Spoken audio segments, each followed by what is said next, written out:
Now I am going to teach phylum Annelida। आज हम लोग एनिलिडा पढ़ने जा रहे हैं। एनिलिडा जो है इसका हैबिट एंड हैबिटेट, इस फाइलम के जीव प्रायः फ्रेश वाटर या मेराइन वाटर में भी पाया जाता है। फ्रेश वाटर का मतलब होता है स्वच्छ जल, जैसे तालाब का जल भी ले सकते हो, आपका नदी का जल ले सकते हो, ये नल का जल भी ले सकते हैं, कुआं का जल ले सकते हैं, ये फ्रेश वाटर में आता है। मेराइन वाटर जो होता है वो जलीय जल, जो समुद्र का जो जल होता है उसको हम लोग कहते हैं मेराइन वाटर। तो ये जीव जो है ये प्रायः हैबिट एंड हैबिटेट में ये प्रायः पाया कहाँ जाता है भाई? तो फ्रेश वाटर में पाया जाएगा और मेराइन वाटर में पाए जाते हैं। कुछ ऐसे जीव होते हैं इस फाइलम के जो पारासाइटिक होते हैं। पारासाइटिक मीन्स जो किसी के शरीर में रहकर भोजन ग्रहण करता है उसको हम लोग कहते हैं पारासाइटिक। तो जैसे जोंक, हम लोगों के शरीर में जोंक रहता है, ये क्या है? पारासाइटिक है। तो कुछ ऐसे जीव इसमें हैं जो पारासाइटिक रहते हैं। अब हम लोग जानेंगे या कुछ ऐसे भी जीव इसमें इस फाइलम में पाए जाते हैं जो स्थल में भी रहता है और जल में भी रहता है। अब स्थल में कौन सा रहता है? वैसे स्थल जहां मॉइस्चर्ड है, जहां नमी पाया जाता है, वैसे स्थल को हम वैसे स्थल में पाया जाता है जहां नमी युक्त है, मतलब थोड़ा थोड़ा उसमें जल की मात्रा है।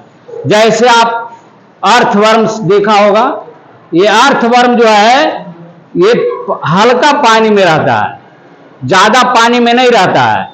और इसको क्या रहता है, जैसे आप जमीन कोड़ोगे, ऊपर में रहता है क्या? ड्राई में रहता है क्या? नहीं रहता है।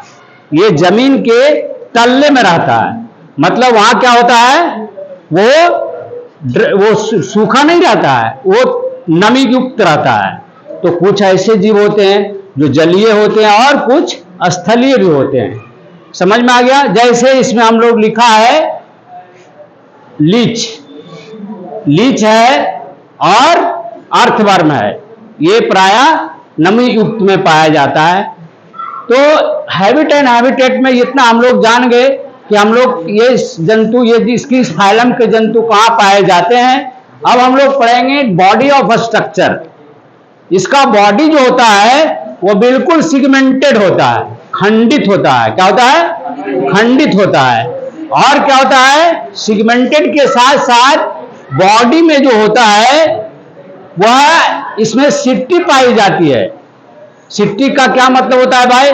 तो सिट्टी क्या है, वो लोकोमोशन में मदद करता है, एक जगह से दूसरे। आप जैसे अर्थवर्म को पकड़ोगे, आप घर में जाओगे तो अर्थवर्म को क्या करना है, पकड़ करके देखना है। तो देखोगे उसका शरीर जो है ना थोड़ा थोड़ा रुखड़ा रहेगा, जो चलता है ना उसको नीचे आप देखिएगा तो शरीर में रुखड़ापन रहता है, जिसके सहारे वो इस टाइप से चलेगा, इस टाइप से चलता है ना, इस टाइप से चलता है बॉडी।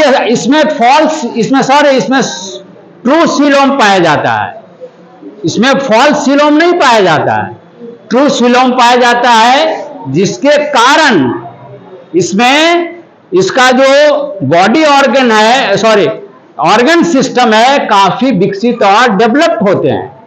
अब ऑर्गन सिस्टम क्या है भाई? तो ऑर्गन सिस्टम में हमारा डाइजेस्टिव सिस्टम आता है, हमारा सर्कुलेटरी सिस्टम आता है, हमारा एक्सक्रीटरी सिस्टम आता है।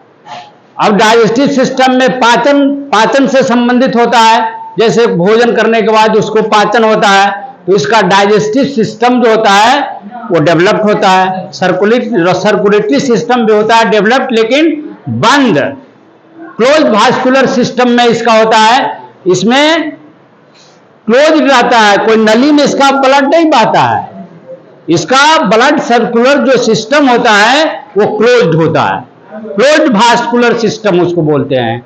इसका जो ये एक्सक्रीशन जो होता है वह नेफ्रीडिया के द्वारा होता है, और श्वसन जो होता है वो त्वचा के द्वारा होता है, स्किन से द्वारा। जैसे आप सपोज अर्थवर्म को आप जमीन ड्राई ये भीगा हुआ स्थान से आप जैसे सूखा स्थान में ले जाओगे तो कुछ देर में क्या होता है, मर जाता है।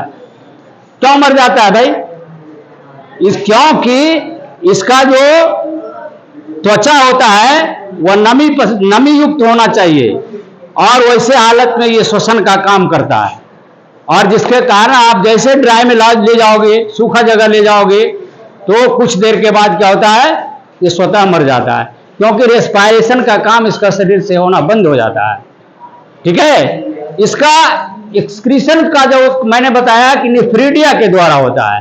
निफ्रीडिया क्या होता है, डेवलप्ड जंतु जो होते हैं उसमें जो होते हैं वो एनस रहता है, इसमें निफ्रीडिया के द्वारा क्या होता है, उत्सर्जन फीकल मैटर को निकाला जाता है। समझ में आ गया? उसके बाद हम चलेंगे लोकोमोशन के। ये लोकोमोशन क्या है, तो इस फाइलम के जंतु प्राय एक जगह से दूसरे जगह जाते हैं सीटी के द्वारा। सीटी के द्वारा ये क्या होता है, रोयादार रहता है या फिर उखड़ा रहता है। जैसे आप देख लो सी माउस, समुद्री चूहा देख लो, तो इसमें क्या होता है, देख रहे हो, रोआदार टाइप का है। बॉडी तो सिगमेंटेड है ही, क्योंकि इस फाइलम का बॉडी सिगमेंटेड रहता है, शाखित रहता है, और इस सीटी के द्वारा एक जगह से दूसरे जगह जाते हैं। ठीक है। अब हम जानेंगे रिप्रोडक्शन। रिप्रोडक्शन जो होता है इसका, इस फाइलम के जंतु प्राय यूनिसेक्सुअल या बाइसेक्सुअल भी होते हैं। यूनिसेक्सुअल मीन्स एक लिंगी। इस फाइलम के कुछ जंतु ऐसे होते हैं जो एक लिंगी होता है, अर्थात नर का सेक्सुअल ऑर्गन अलग होगा, फीमेल का सेक्सुअल ऑर्गन अलग होगा, और ये दोनों जब आपस में कॉपरेट करेंगे तब रिप्रोडक्शन का काम होगा। कुछ ऐसे जंतु हैं इसमें जो बाइसेक्सुअल होते हैं, हर्माफ्रोडिट होते हैं। इट मीन्स जिसका शरीर में दोनों सेक्स पाया जाता, मेल और फीमेल दोनों पाए जाते हैं, उसको हर्माफ्रोडिट कहा जाता है, बाइसेक्सुअल कहा जाता है। इसका आपको उदाहरण देता हूं मैं, नेरिज हो गया, अर्थवर्म हो गया, लीच हो गया, सी माउस हो गया।